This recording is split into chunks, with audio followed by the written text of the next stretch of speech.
கடலுக்கு அடியில் தங்க சுரங்கம்.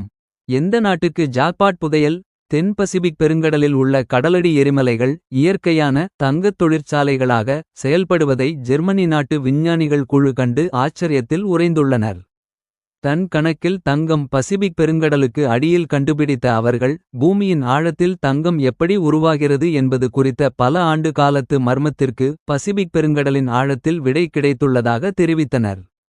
ஜெர்மனியைச் சேர்ந்த கடல்சார் புவியியல் நிபுணர்கள் குழு நியூசிலாந்துக்கு அருகிலுள்ள ஆழ்கடல் பகுதிகளில் நீண்டகாலமாக ஆய்வு நடத்தி வந்தது. இதன் முடிவுகள் முன்னணி அறிவியல் இதழ்களில் தற்போது வெளியாகியுள்ளன.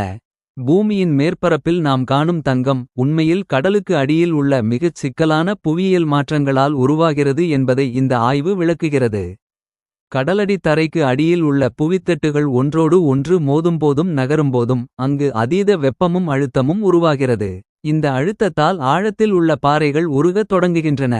உருகிய பாறைகளிலிருந்து வெளிவரும் திரவங்களில் தங்கம் உருவாவதற்கான மூலக்கூறுகள் அதிகளவில் உள்ளன.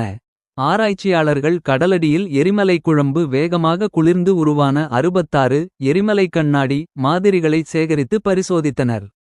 வழக்கமான பாறைகளை விட இந்த மாதிரிகளில் தங்கத்தின் செறிவு பல மடங்கு அதிகமாக இருந்தது கண்டறியப்பட்டது. கடலடியில் கந்தகத்துடன் பிணைந்துள்ள தங்கம் பாறைகள் உருகும்போது பிரிந்து எரிமலை குழம்புடன் பயணிக்கிறது. பின்னர் கடலடியில் உள்ள வெப்பநீர்ம துவாரங்கள் எனப்படும் வெந்நீர் ஊற்றுகள் வழியாக வெளிப்பட்டு குளிர்ந்த கடல் நீரில் பட்டவுடன் திடமான கனிமப் படிவங்களாக உறைகின்றன. ஒரு காலத்தில் சாதாரண எரிமலை பாறைகளாக கருதப்பட்ட இந்த பகுதிகள் இப்போது தங்கம் மற்றும் செம்பு போன்ற மதிப்புமிக்க உலோகங்களின் மாபெரும் இருப்பை கொண்டிருக்கக்கூடும் என உறுதி செய்யப்பட்டுள்ளது. இந்த கண்டுபிடிப்பு பூமியின் வளங்கள் எவ்வாறு உருவாகின்றன என்பதை புரிந்துகொள்ள உதவுவது மட்டுமல்லாமல் எதிர்காலத்தில் ஆழ்கடல் கனிமச் சுரங்கத் திட்டங்களுக்கு ஒரு புதிய பாதையை திறந்துவிட்டுள்ளது.